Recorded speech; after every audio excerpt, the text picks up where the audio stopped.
Hi, I didn't see you there. I'm practicing my ninja box moving from last week. It's Eric Papenfuse. It's Friday, so it must be a buy day, and we're going to show you 3 new arrivals that have come into our sort room just this past week. We went to a house call in Pennsylvania this week and got some really interesting books, which at first glance may seem to be incomplete, why they're missing pages. And on the back, you can see examples of the spines of the book. And that's because these are salesman samples. They would have little bits of examples and then an order form in the back of the book. And from the Civil War to World War I, booksellers went door to door selling them. I find this one particularly interesting because in the back, there's an appeal to soldiers to go door to door when you're home from the front. And you too can make money like Ira Schwanger in Pennsylvania, who in just 34 days sold 144 cloth copies of this book and upsold 38 in the Morocco binding.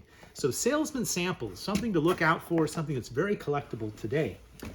It's Good Friday, and I also wanted to share with you a true scholarly book that I found fascinating. This came from a library sale in Chester, Pennsylvania this past week, and it's a history of the stamps that were made on bread loaves from the early Egyptian times all the way through the Greco-Roman Empire and into the Byzantine Empire.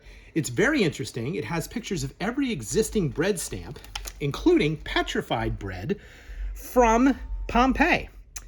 And the author argues that you can tell a lot about the spread of Christianity by the way the images on bread changed from, say, harvest symbols to Christian symbols over time. A very specific book and a really interesting monograph, the type of book we like to have here at Midtown Scholar. Finally, a funny book. And this book I was so happy to find at a library sale. I had already heard about this book. It lives on in legend and lore. It is How to Avoid Huge Ships. Something which may seem axiomatic, but the author invites you to imagine yourself out on the water in a rowboat when suddenly on the horizon you see a picture like this approaching you. And it tells you what you need to do to avoid them. We'll be back next week with 3 new arrivals live from Connecticut in our book barn. I'll see you next Friday and every Friday on Book by Friday.